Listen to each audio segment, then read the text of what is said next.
নমস্কার, আপনাদের সকলকে স্বাগত জানাই চ্যানেল রূপা মুখার্জিতে। জয় কৃষ্ণকালী মায়ের জয়। কৃষ্ণকালী মায়ের আশীর্বাদ আমাদের সকলের ওপর সমানভাবে বর্ষিত হোক। মঙ্গলা দেবীর বেশ কিছু স্বপ্ন আছে। স্বপ্ন বলতে তিনি দিবানিদ্রা দেখেন না, বা তিনি কিন্তু শুয়ে ঘুমিয়ে স্বপ্ন দেখেন। আমি সেই ধরনের স্বপ্নের কথা বলছি না। আমি বলছি তিনি ভবিষ্যতের জন্য বেশ কিছু ভাবনা চিন্তা করে রেখেছেন। তিনি সেই কথাই আমাদের সাথে শেয়ার করেছেন।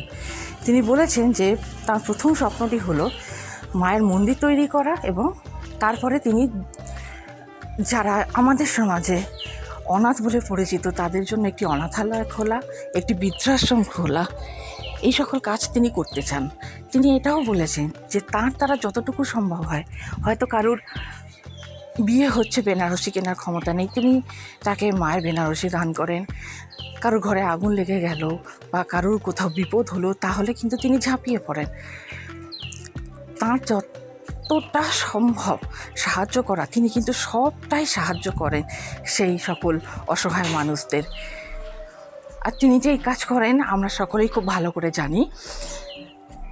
তিনি কিন্তু ইতিপূর্বেও মায়ের প্রাপ্য বহু শাড়ি থেকে খুবই দুঃখী মানুষদের কাছে এই সকল জিনিস বিতরণ করেছেন। তিনি বহু মানুষের সাহায্য করে থাকেন, তিনি সে মুখে বলুন বা না বলুন। তার স্বপ্ন সফল হোক এই প্রার্থনাই করি, তাতে আমাদের সমাজেরই কল্যাণ ও মঙ্গল হবে। আসুন শুনে নিই মঙ্গলা দেবী এই প্রসঙ্গে কী বলেছেন। তবে তার আগে আপনাদের কাছে অনুরোধ, ভিডিওটি ভালো লাগলে অবশ্যই লাইক, শেয়ার, কমেন্টস করবেন, চ্যানেল সাবস্ক্রাইব করে পাশে থাকবেন।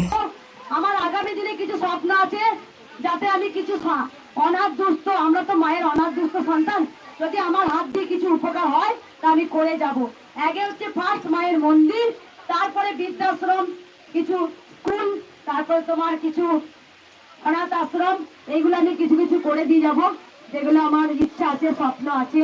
আমি আগেও বলেছি, আবার বললাম, যাক আমার যে যা বিপদে পড়েন, কারো ঘরে আগুন লেগে যায়, কেউ মারা গেছে, কেউ কিছু বিপদে পড়েছেন, আমি সকলকে সাহায্য করার চেষ্টা করি, যতটা আপনাদের আশীর্বাদে, আপনাদের দয়াতে, মায়ের আশীর্বাদে।